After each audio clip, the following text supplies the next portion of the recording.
Yo, thanks for tuning in, you guys. This is Angel of Discord. Go ahead and like and subscribe below. We're also on Spotify. This is Wormwomb. Hey. We've also got Dylan Albans over here. Check out Dylan Albans Photography. It's on Instagram. He's a fucking major in film as well as photography. And honestly, like, we're going to react. I run a music studio. Kels is co-running this music studio with me. So we've got the music side and he's got the film side. We're going to look at this fucking amazing Taylor Swift film. I'm sure it's a masterpiece. Let's watch it. It's called You Belong With Me. One of her first big hits. Really quick, who's Taylor Swift? Could you guys fill me in? Who is Taylor Swift anyway? Ew. Ready?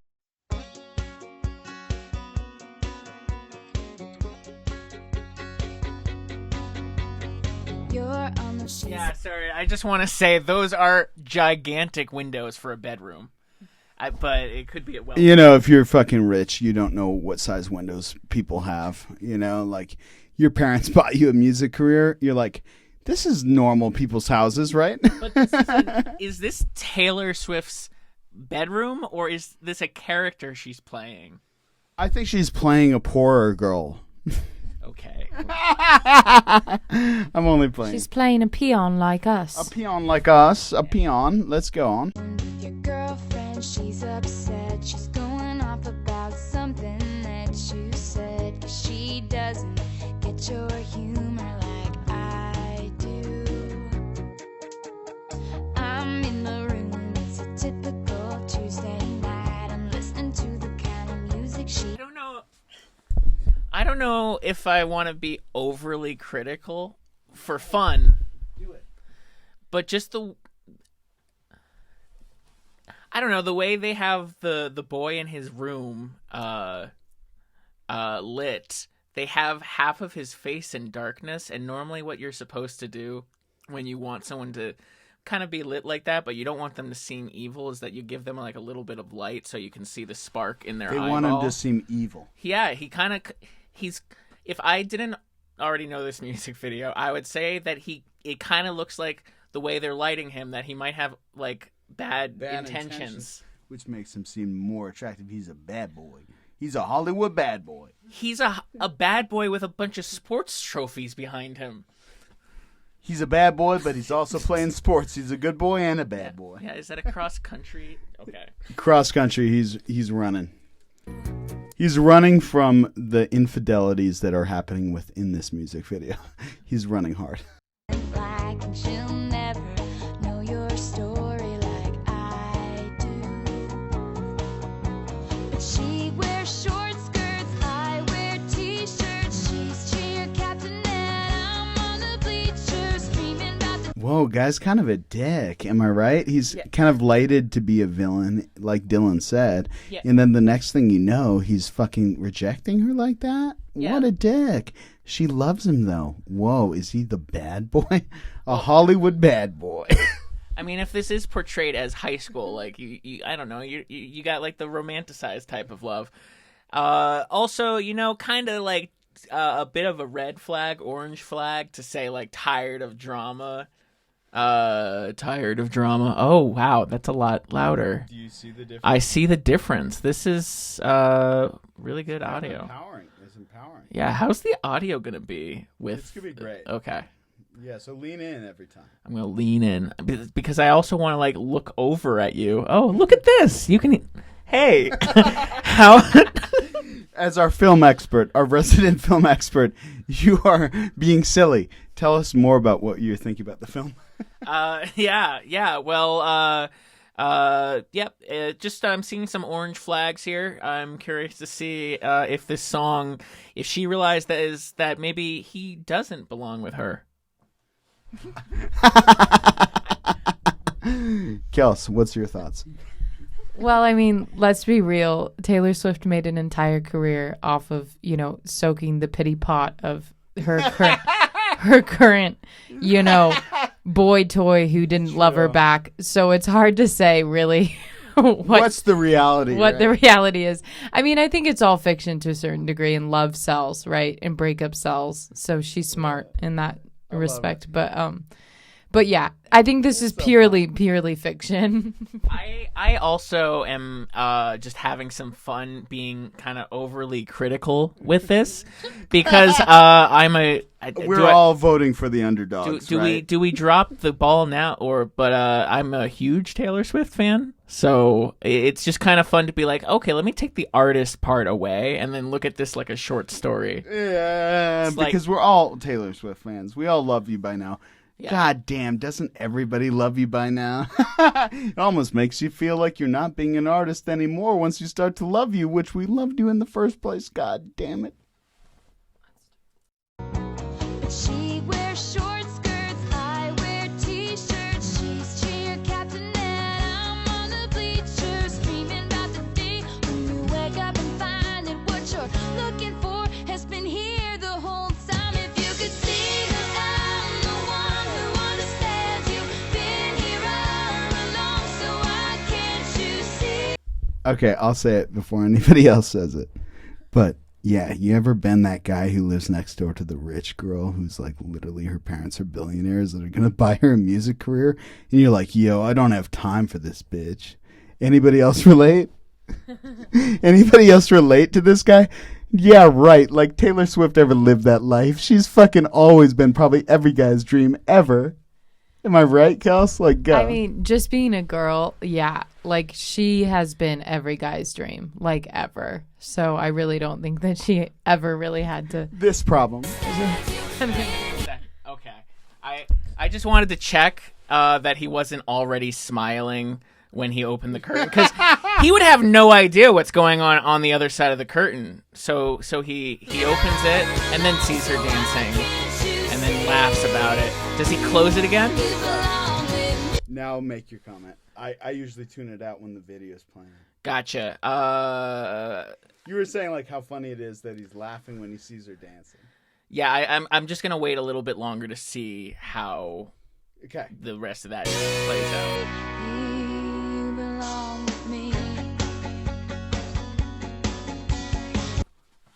I just want to say that if Taylor Swift ever sees this, I'm actually terrified of you. So please, please do not make some sort of video poking fun at us and then making us the villain. Please don't turn the tables on us. Please. It could happen. You know, a wise songwriter once wrote that you say it on the street, that's a knockout, but you say it in a tweet, that's a cop-out. And Was that Kanye?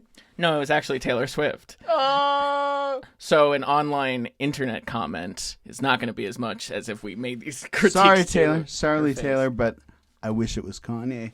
Oh, snap. Ouch. Okay, you guys ready? Okay, nobody's on board with what I said, but you know what? I'll still shout out for you, Kanye, until the day you die. He was just trying to give he was just trying to give a shout out to his black community, really, that night. I think he was like, his statement was more like, I'm sick of the white people winning everything. Like, aren't we all? Well, now I'm not really that mad at Kanye for doing that. Is that bad? I mean, it was. I think it, like, I would have never done that personally. It was brave. It was brave. And I think that there's a certain degree of like, yeah, like the white privilege thing gets a little bit sickening and a little bit annoying. I bet sometimes. if Kanye it does. I'm sure it does. I bet it really does. You guys ready? Walking the streets with you in your worn out jeans. I can't help thinking this is how it ought to be. Laughing on a park bench, thinking to myself, hey, isn't this easy? And you've got. Oh yeah, right. Taylor Swift. We're all supposed to believe he didn't kiss you there.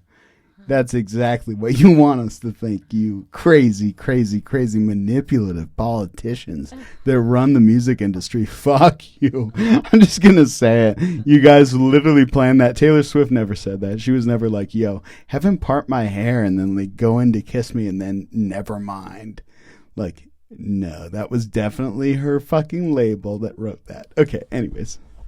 I am I'm actually feeling like this is a dream sequence because that's such a bizarre thing to do to someone. Even if you're friends, I would never walk up to you and just be like, "Oh, look," and then part your like. And I know they're high schoolers, but frick, I wouldn't do that. It's not in high believable. School either. It's high school It's porn. a little bit. It's another flag for me. This is turning into the flag count with me. Yeah, right. Smile that could light up this whole town. I haven't seen it in a while since she brought you down. You say you're fine, I know you better than that. Hey, what you do? Okay, Dylan, you had a great question, and I think Kelsey, you had a great answer. Go. Is that her? Is that Taylor Swift in the car? Is she the bad girl? Yes, that is in fact Taylor Swift. So she, in her mind, maybe it's kind of a Fight Club thing where he's separated his two selves, and he's kind of like he's the good guy and the bad guy. Like, do you remember the scene with the sex scene where instead Brad Pitt, who really is him, takes the girl into the room and he comes out with a glove on, and he's like, "Okay, you know what I did to that girl." And then, you know what? The main character's like horrified. Later, you find out they're the same guy. Or this is that just Taylor Swift? This is just a continuation of a saga that's begun with Xena Shrek, the Church of Satan's daughter, who's spitting image of Taylor Swift. So maybe She is the one in the car. maybe she is just slightly alluding to the fact that she might be evil. She might be an evil Multiple clone. of her. JK. Jay, we're joking. Let's go on.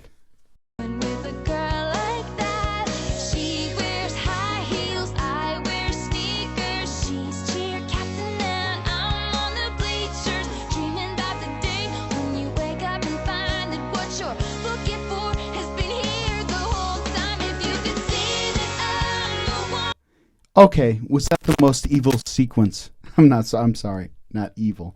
Was that the most manipulative sequence you've ever seen? Have you ever felt more attached to a character than you have to this character? Or was that just like film, where they suddenly get you attached to a fictional character who didn't exist, and her name is Taylor Swift, and she has that face, but the truth is, that's not exactly who she is in real life. I'm not sure. Very interesting theories. Let's keep watching. Dylan, your thoughts? Honestly, now that they're at a football game, I'm starting to realize, oh, they're doing a parody of the high school romance movie tropes.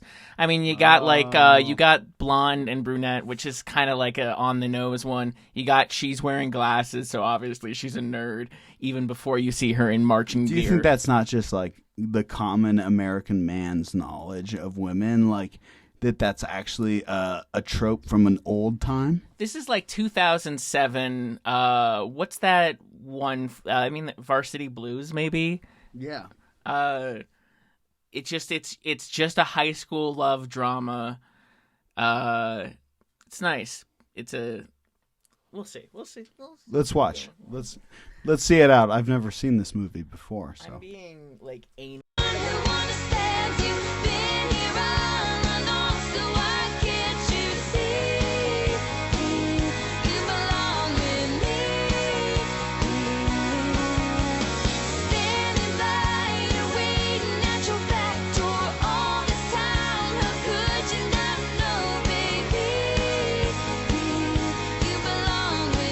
She said she was waiting at his back door. Do you think that means that she and Travis Kelce, now that she has hooked up with the football player in real life, she was waiting at his back door this whole time? No, I don't think so. I really don't think that that's the case. But I will say, wait, what was I going to say? Wouldn't that be funny though? Oh, you know what I was going to say? You know what I was going to say is this trope is so wrong. There's something fundamentally horribly wrong with this trope. Go. And I want to point this out right now, is the nerdy girls that I grew up with always came from really well-adjusted, wealthy, rich families. And that's why Taylor Swift relates. and the popular girls who were like kind of mean and like had to fight their way through the world. They were the ones who like, you know, had drug addicts for parents or grew up in like a tumultuous home or like a trailer park. So this like totally flips it on its head in kind of a bad way, in the sense that like, I think that It makes you relate to the rich girls. it makes you relate to the rich girls who have nothing but privilege and don't know what it's like to like come from the Bronx, so to speak, you know, come from the other side It's of a the plan tracks. from the fucking Illuminati. I mean, it's not playing. it's not intrinsically bad to be from a rich family, though.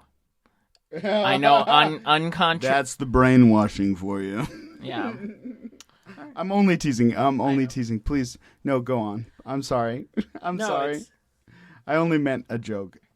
It's I have like without getting too much into it, like I spent my first 10 years in a North Jersey suburb where most of my neighbors lived in McMansions, and then I moved here to Montana, and so I've got kind of like a duality. Like I've experienced both I relate. kind of friends, and so I was more just saying, like, just because they are from a rich family, it's not the kid's fault. No, it's not the kid's fault.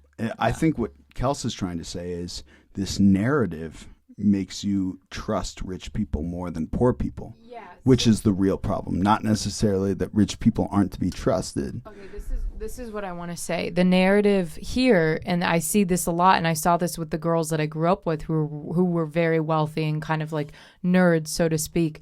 I mean, we never thought of them as nerds. But it's like this narrative that's presented that we're the good girls, we're the nerds, we could never do anything conniving like these kind of more aggressive girls who are usually coming from poorer families. And I'm saying there's something inherently wrong. One, because it's not true, because believe me, a lot of the, hold on, let me finish. That's really deep, Kels. I just want to give the feedback that I think that's amazing. Thank you. Thank That's a you. Really good thought. Okay, go on. Well, what I was going to say is not only is it not true, because a lot of the rich girls who were pretending to be nice actually deep-seatedly were very conniving. And I had to not be friends with a lot of them because they would betray me and talk and spread lies about me behind my back. So this narrative is false. And it's also not like these rich girls can't abuse the media. That's helping I know. They can totally manipulate the media. That's what I'm saying, is it's kind of an abuse of power, especially when it's your narrative is painted as if you're the hero constantly. And she's finally breaking the mold with anti-hero. I think she's finally starting to see the problem with that. As Bob Dylan put it, once you reach the top, you realize you're on the bottom.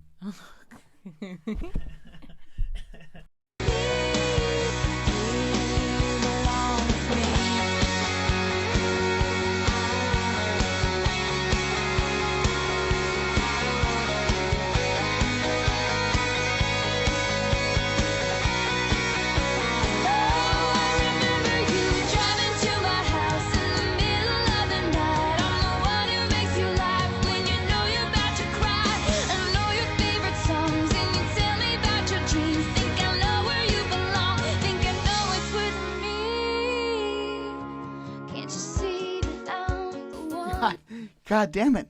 I have to stop it every time I get sympathetic to Taylor Swift. Every time that I realize I'm like, I'm in love with you, I go, holy shit, what the fuck just happened to me that I'm having that thought cross my mind? You know, it's some fucking brainwashing. It's like suddenly I'm like, I really fucking sympathize with this girl, this poor girl. And it's fucking pulling my heartstrings in this way. And it fucking like every time I stop, it's because I'm like, whoa, that just pulled me. And I'm forgetting who this person is living in their fucking 6 mansions. Something I was told, I think, within my first week of film school was that we are going to be teaching you the skills of how to emotionally manipulate your audience. Which, without having an ethics class, is very problematic. But you're like, how did I feel this? Real, but if you wanted to, we could go like bit by bit and like analyze why you're feeling that way. I can do that for you if you want. I can do it in real time myself, and I started to realize like I let it go enough that I could feel it, so that we could talk about it. Yeah. But it's enough that I can break it down moment by moment. I can see the way that she looks in the way that she's so sad, and then the way that the guy rejects it, and then the way the guy just plays with it, and the way that she says, I love you, and she opens it up, and you just feel this super empathy to this person. And it's not based on who the person is. It's based on the movie and the character that person portrays. And that part is terrifying. Yeah, I mean, I think there is something to that. Not to say that she's like, you know, a villain necessarily, but I think, like you said, I think there's a lot of emotional, like pathos being used. Pathos is a tool. She may be very unaware. You keep Sorry. cutting me off.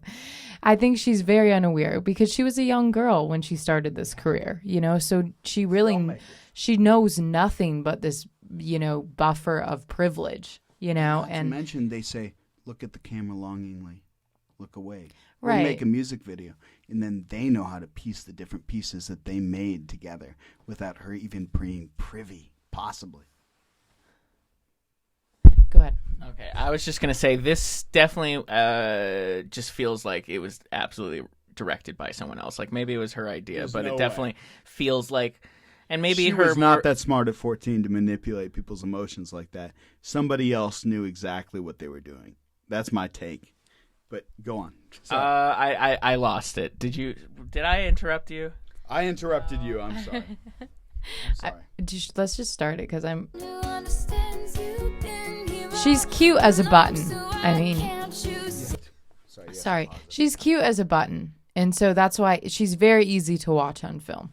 I enjoy watching her. I'm just going to say the only reason we have to pause in between and you have to repeat it like that, because everybody's going to see that, you know. I want to explain to them too the only reason that we have to do that is because I mute the audio in between, and it's my laziness. I just put on the music video in between the pauses. That way it's easy for me to manage the volumes. Oh, I'm so sorry. Okay, let's get back to it. Wait, let Dylan go. I did just again with the stereotype tropes. We got nerdy girl takes off her glasses to reveal that she's beautiful. Because you see how she was lit, and now he finally sees her, and that we have a very goofy freeze frame. Don't you hate that?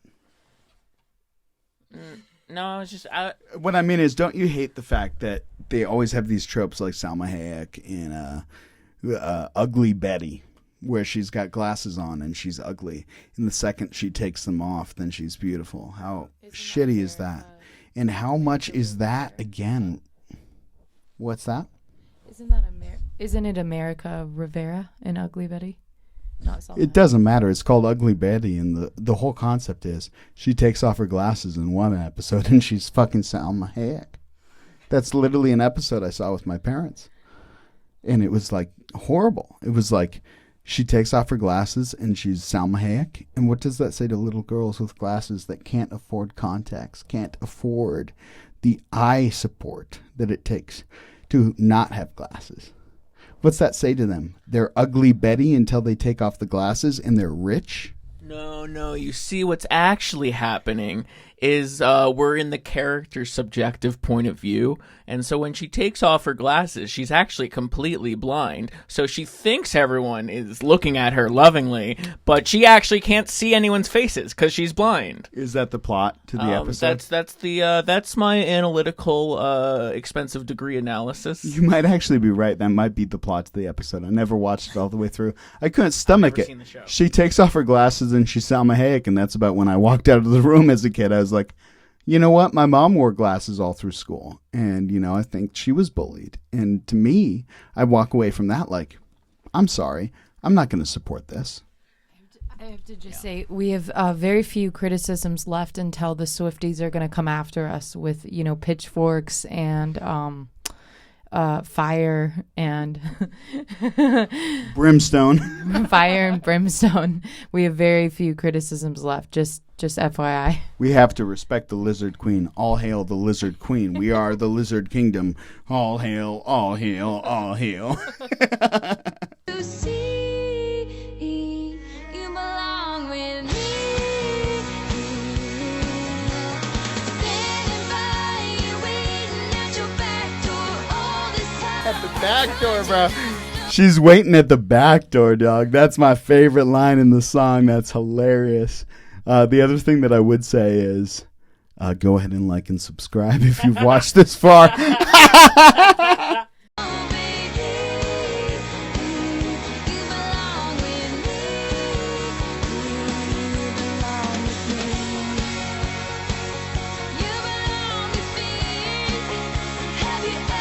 God damn it, Taylor. I have to stop again for the same reason I said before.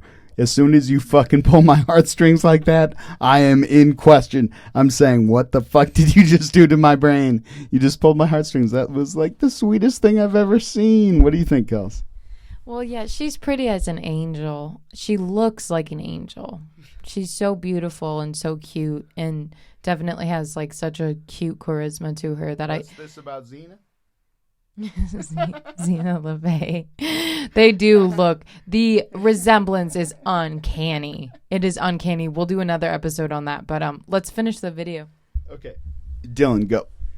I didn't have anything. No feedback so far. Let's go.